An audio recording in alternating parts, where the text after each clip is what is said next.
We're back with DNC Chair veteran Howard Dean, former governor, former presidential candidate, and doctor. I just showed some of how the reality is playing out there.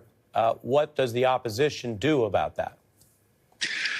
I think we have to stand for something. I'm not one of those people who thinks Chuck Schumer should resign or any of that kind of stuff. He's been a very effective leader, but he does not. I mean, and this is endemic in Washington, which, as you know, I think is middle school on steroids, essentially. Smart, hardworking, and it's all about them. So the people in Washington generally don't have a good handle on what's going on in the base or in the country. And it's one of the reasons we struggle to win.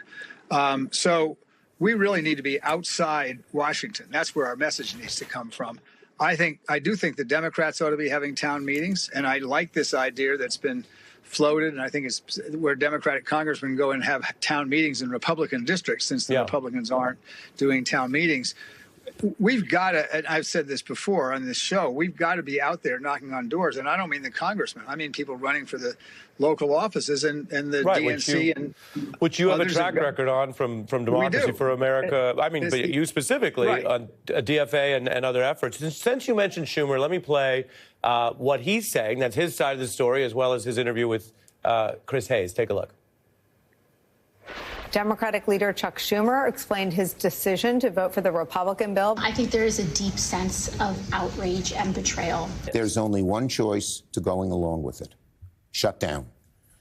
We have to pick the fights. Look, if our democracy is at risk, it is at risk. Yes. Sorry, it is certainly at risk. Well, do you believe it is? But if I don't want to put words in your mouth. Do you believe it's a Trump? You think we're not there yet? Well, I think we're getting there, and we have to be really vigilant. Howard. Our democracy certainly is at risk. And that was the fundamental mistake that I think Chuck made. He's a brilliant tactician. And let's not forget, he's gotten all those judges through for Biden, who even out-appointed Trump in his term. But I don't think people from Washington understand what's going on in this country. I really don't. And you have to fight. You have to be willing to commit. And that's what I thought AOC was so good at. I think, you know, Bernie and I have had our tiffs over the years. We share the same state, but he's exactly on the message right now with this trip that he and Alexandria Ocasio-Cortez are taking. And we have to be like that. We have to be willing to show that we're going to stand up for people. And that's why Trump won. Trump convinced them falsely, because he lied every single day he was out there, that he was going to stand up for them. And they figured, well, okay, let's give it a shot. And, you know, we've got to be out there, and we've got to be at every door, and it can't be the same old from inside the Beltway, who has a different agenda, not a bad agenda for the country, but a different agenda. And the emergency agenda right now is, for most Americans, is how the hell am I going to make a living? And Trump's making things worse. Right. You're describing that Trump's campaign messaging, his vows were completely laser focused on what he and his folks figured out was a concern. And it was a concern. Now we're in the governing period, and they're not at all tangibly addressing those issues. Right. They're making them worse. And again, I'm not saying that as some sort of freewheeling criticism. I'm following what we just showed in the package, what's happening with the tariffs. We showed the markets. Now, today, this is new. I don't know if you've seen this yet, Howard, but the thing is, when you're on the news and you're being interviewed, you'll learn some breaking news, okay? I'm only half speaking in jest, but this is from the Fed, very reputable source, warning against more problems with so-called Trump tariff inflation. Take a listen. I do think with the arrival of the tariff inflation, further progress may be delayed. The SEP doesn't really show further downward progress on inflation this year, and that's really due to the tariffs coming in.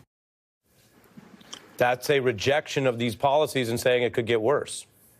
Well, I'm sure the next step is Trump's going to try to fire him, and then there's going to be a court case over that, because he has no ability to do that whatsoever, for a good reason.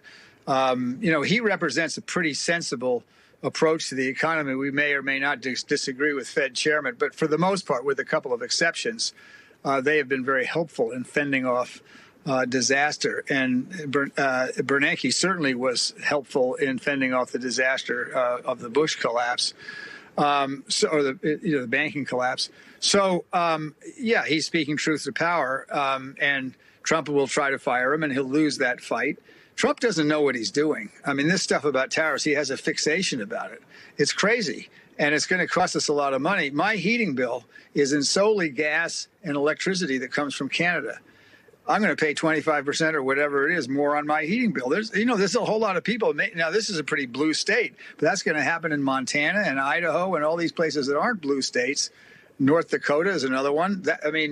These are real big problems for ordinary working people, and that's going to change them around. It's one thing to blab about how, we've got to get the ship straight or what all this stuff Trump used to say. It's another thing when you can't afford eggs. And we know what happens when you can't afford eggs, and it's going to happen again. Yeah. Makes a lot of sense. And again, we're going to keep tracking what's really going on out there in the real world. And you're reminding people about lessons you've learned and led on in the party. And what does activism look like, even in tough times, or as they say, especially in tough times. Yeah. Governor Dean, great to have you, sir. Thanks for having me. Absolutely. We'll be coming back to you. Our thanks to the governor. Yep. Up next, we have something very special. This